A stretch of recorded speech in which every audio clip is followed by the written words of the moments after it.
चमन चमन में चिटिया मेहंदी हज़ार मंज़र हिसाब कोने निहार थोड़ो बहार मक्तल रुगो ई गाढ़ो गुलाब कोने चयोसीं जेकी चपन ते आयो चयोसीं जेकी चपन ते आयो तिरीअ ते पंहिंजे श्री नचाए श्री लिकाइण ॿीजी बचाइण असां सो पढ़ियो निसाब कोने। हाणे सिंध यूनाइटेड पार्टी जे सरवान सैयद जलाल मोहम्मद शाह साहब जन खे गुज़ारिश कंदी उहे अचे पंहिंजे ख़्याल जो इज़हार।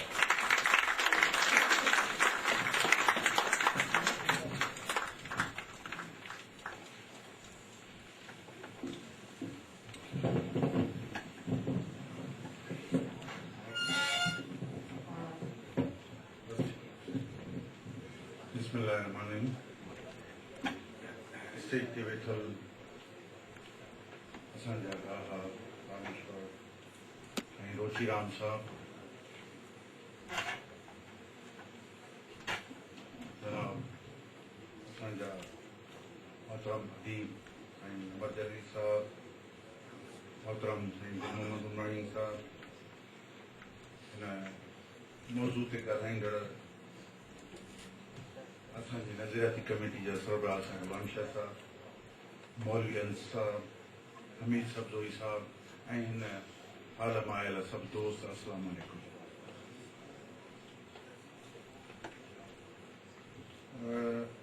अॼु किताब ऐं रोचीराम जो किताब नई सियासी सोच ते जे महूरत जे सिलसिले में असीं गॾु थिया आहियूं। मूं किताब जे कुझु मज़मूननि खे पूरी तरह सां पढ़ियो बि आहे ऐं कुझु हिन ते कमेंट्री लिखी बि आहे, पर आऊं अॼु ज़रूरी थो सम्झां त उन्हनि मज़मूननि जा नाला ज़रूरु वठिजनि। पहिरीं गुल मोहम्मद उमरानी साहब चयो त ही सिंध जी सियासत जो हिकिड़ो ग्रामर, असांजो ख़ुदि आइडिया हो त इन जे किताब जो नालो हुअणु घुरिजे सिंध जी सियासत जो ग्रामर, जेको अॻियां हली तब्दील थी करे नई सियासी सोच में थियो। पर आउं सम्झां थो त ॿिन्ही जो मफ़हूम साॻियो ई आहे। उन जे करे इहा ॻाल्हि त वाज़े तौर ते हुअणु घुरिजे। हिन में साईं रोचीराम साहब जो 2006 खां वठी मूं हिन किताब में लिखियो आहे त जिन माण्हुनि जो असांखे सिंध यूनाइटेड पार्टी जे क़याम लाइ जिन माण्हुनि जो जिन शख़्सियतुनि जो बुनियादी किरदारु हुयो, उनमें साईं गुलाम शाह साहब ऐं साईं महर हुसैन शाह वेठो महर हुसैन शाह साहब, नूरदीन सरकी साहब, कामरेड रोचीराम साहब, इन्हनि हिकिड़ा पंहिंजा तख़यल ॾिना त हिन बुनियादनि ते सिंध में हिकिड़ी क़ौमी जमहूरी सियासत जो हिकिड़ो क़याम कयो वञे, जंहिंमें जमहूरियत जी जमहूरी हक़ खां किनारा कशी न कई वञे क़ौम परस्तनि जे पारां, पर पंहिंजे क़ौमी हक़नि तां बि दस्तबरदार न थिजे। इन नोयत जी सियासत जी ज़रूरत आहे। जेके तव्हांजी फेडरेशन जे अंदरि जेके तव्हां जूं जमायतूं आहिनि, तव्हांजो कार्ड त ज़रूरु इस्तेमालु कंदियूं,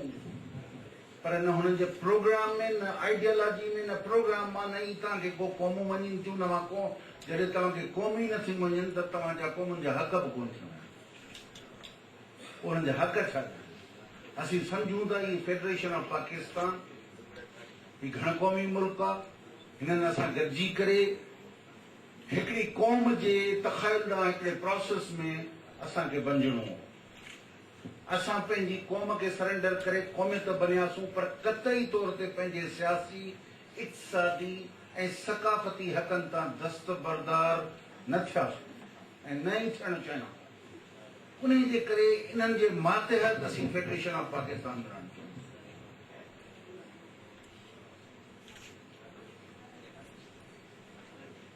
किताब जी साईं रोचीराम साहब जो इहो ख़्यालु हो त पहिरीं हिकु वक़्तु ख़त बि लिखियो, चयूं त मूंखे इहो अरेंज करे ॾिनो वञे त तव्हांजी जमायत जे कारकुननि खे असां ऐं लेक्चर ऐं इहो कयो आख़िर इन नतीजे ते पहुतासीं त लेक्चर हितां कन मां ॿुधी विसारे ईंदा माण्हू केतिरनि जे ज़हनी सतह खां बि मथे हूंदो उन करे का न का शइ लिखत में अचे ऐं उनखे पाण ई उनजो इलाजु कढियूं त ख़त लिखणु शुरू कयूं ऐं उन आउं सम्झां थो त तमामु बहितरीनु तरीक़ो आहे त हीउ ख़तनि जे ज़रिए ॿी हिकिड़ी जेका ख़तनि जी आसानी थी आहे त ख़त 3, 4, 5, 6, 7 पेजनि एतिरो माण्हू अॼु जे दौर में पढ़े थो क़ौमी कारकुन सियासी कारकुन पढ़े थो किताबनि जा किताब हींअर माण्हू नथा पढ़नि एतिरी ज़हनी सतह जी जेका ॻाल्हि आहे ऐं असां इन में साईं खे हा चयो साईं तव्हां ख़त बराबरि लिखिया आहिनि पर जेसीं ताईं इन ख़त खे टॉपिक न ॾींदो नालो न ॾींदो तेसि ताईं शायदि वरी बि असां खां मथां गुज़री वञे या इन ते फोकस न करे सघूं उन जे करे सभिनी ख़तनि ते वेही ऐं ग़ुलाम शाह साहिब जी सरबराही में कमल रोचीराम साहिब जे निगरानी में हर हिकु टॉपिक खे नालो ॾिनो सिंध यूनाइटेड पार्टी छो ऐं छा लाइ छो ठाहिजे उनजो मक़सदु छा आहे इन ते मुंहिंजे ख़्याल में मज़मून में काफ़ी लिबरेशन आहे ॿिया ख़त बि इहो ज़रूरी सम्झियो वियो त रुॻो सिंध यूनाइटेड पार्टी न असांजा जेके ॿिया इशूज़ आहिनि जीअं नूर अहमद सिंधी साहिबु जेको सिंधी का पब्लिकेशन जो सरबराह आहे उनखे हिकिड़ो ख़त लिखियो कॉमरेड साहिब सिंध जी पसमानदगीअ जा कारण ऐं उन जा हल जा जदीद नज़रिया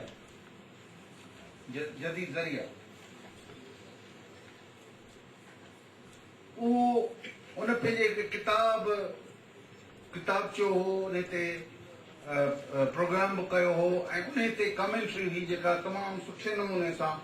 उन ते फोकस कयल आहे मौलवी अंस साहब जेके मौलाना उबैदुल्ला सिंधी जा नज़रियात हिंदुस्तान ऐं पाकिस्तान जी सियासत ते जेके हुन जा फ़िक्र नज़रियात हुआ उन ते बि तमामु सुठी कमेंट्री थियल आहे थोरी आहे पर कमेंट्री हिकिड़ी काफ़ी आहे त अॼु जी दुनिया में असांजा नज़रिया असांजा फ़िक्र अॼु जे हालात में केतिरा कारगर आहिनि उन्हनि खे केतिरे हद ताईं खणणु घुरिजे इहो ॻाल्हि इन ते इहा इन्हनि ॿिनि मज़मूननि में इन जी वज़ाहत कयल आहे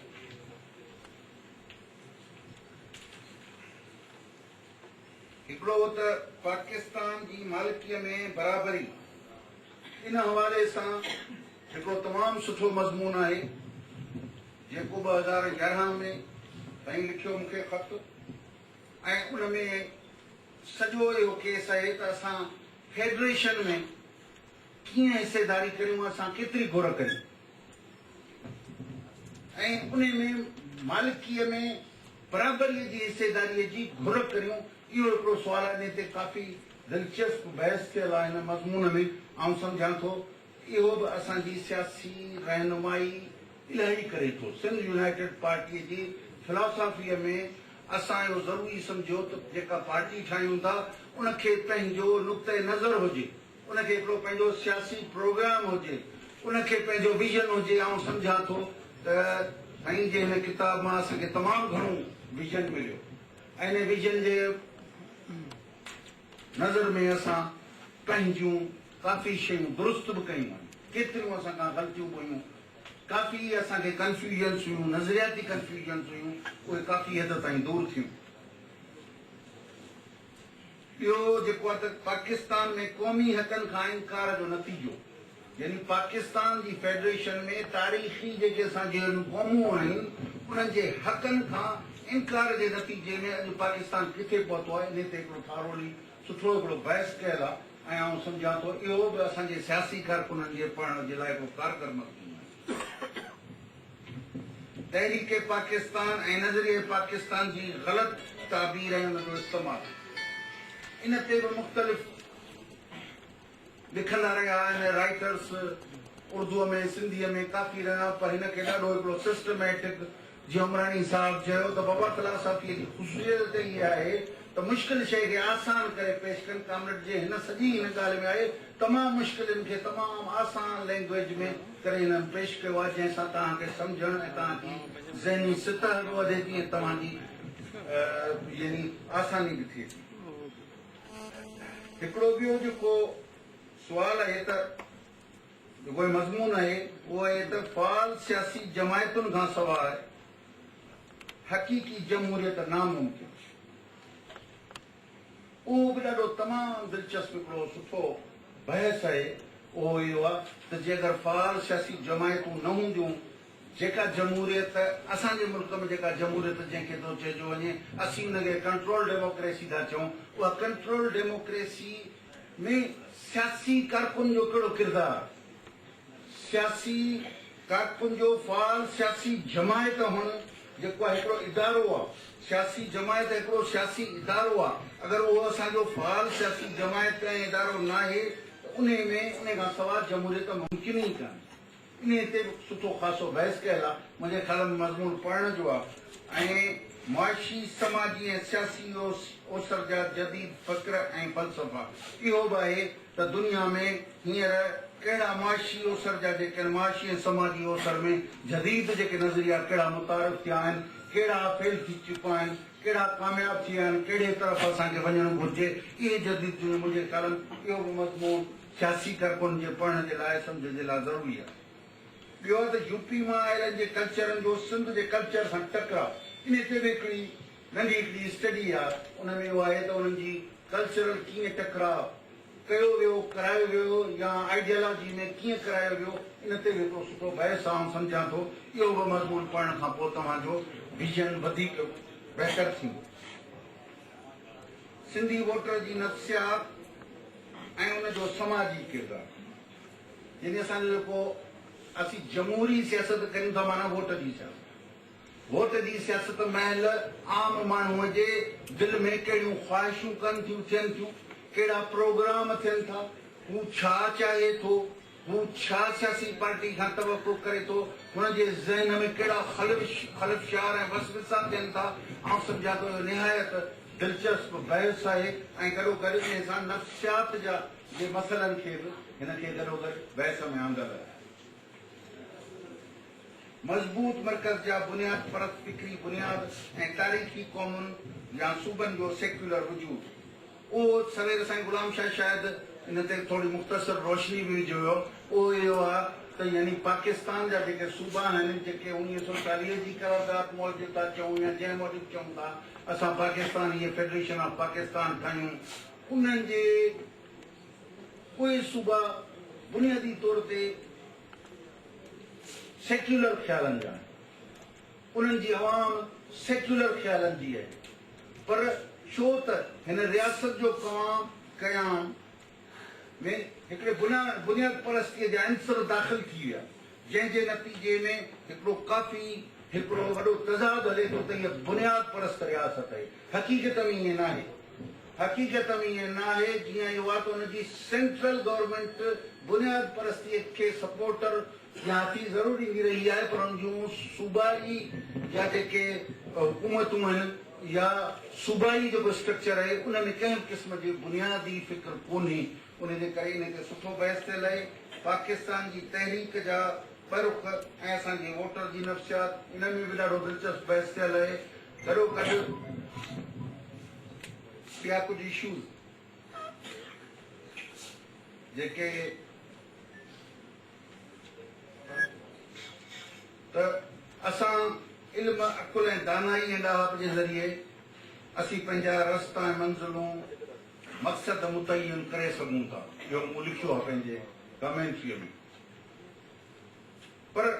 मुकमिल कामयाबी लाइ गॾो गॾु इश्क अकुल ऐं तवकुल उहे रस्ता आहिनि जेके सफ़र में असांखे आसानी कनि। इहो मुंहिंजो पॉइंट ऑफ व्यू आहे, जेको साईं जे किताब ते बि लिखियलु आहे, कमेंट्रीअ ते बि लिखियलु आहे, जीअं वणे साईं हिन ते कहे। पर आउं सम्झां थो त इन खां सवाइ नामुमकिन आहे। साईं जो रुचिराम साहिब जो जेको किरदारु आहे उहो बुनियादी तौर ते हिकिड़ो रहनुमाईअ जो किरदारु आहे। असां उन्हनि जी रहनुमाई दिलि सां क़बूल कई आहे ऐं उन्हनि ख़्यालात जंहिं बि अक़ली दलील सां असांखे क़ाइल कयो आहे उनखे असां सम्झो आहे, एडॉप्ट कयो आहे ऐं असीं इंशाअल्लाह ताला सियासत में उन्हनि सही शयुनि खे, सही रुखनि खे, सही बुनियादनि खे इनखे अॻियां खणी वेंदासूं। ऐं पंहिंजी सिंध यूनाइटेड पार्टी जे प्रोग्राम में असां कोशिशि करियूं था त उन्हनि सभिनी खे इनकॉर्पोरेट करियूं पोइ इहा अलॻि आहिनि त काफ़ी मुश्किलातूं बि आहिनि उन जे बावजूद बि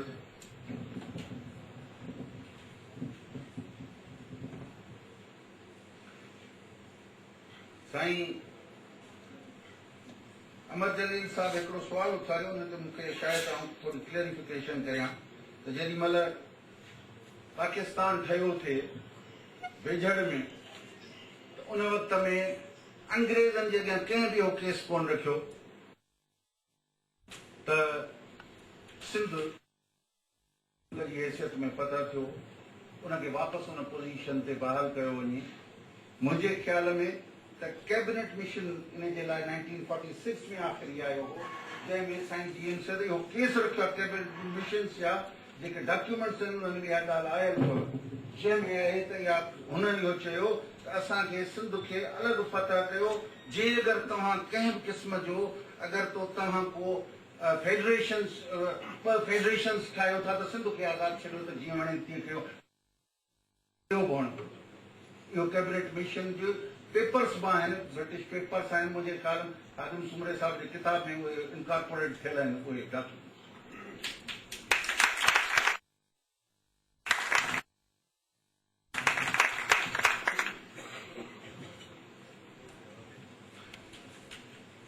इनमें कोई शक न आहे बुनियादी तौर ते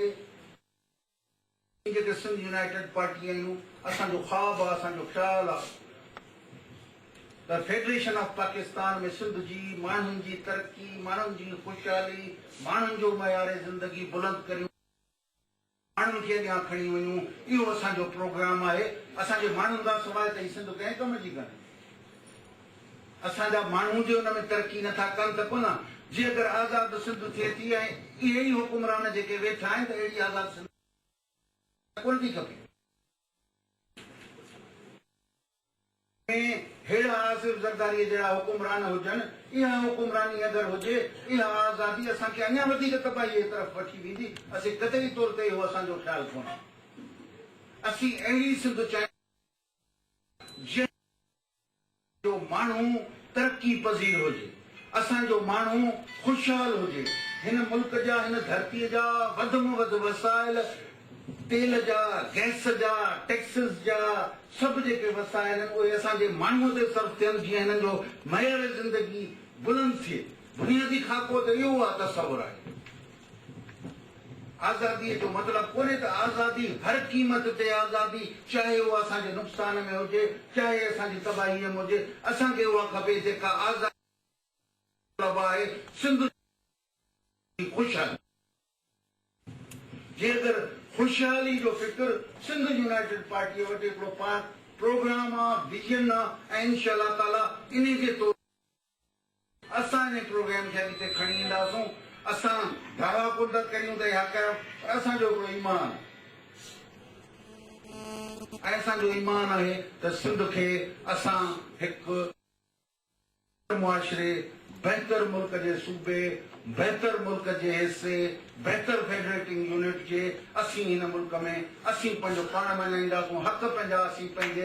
सियासी वजूद पंहिंजो तस्लीम कराए पोइ असीं मञी रहींदासूं इंशाअल्लाह ताला ऐं आख़िर में मुंहिंजो नारो इहो ई आहे त सिंध यूनाइटेड वी विल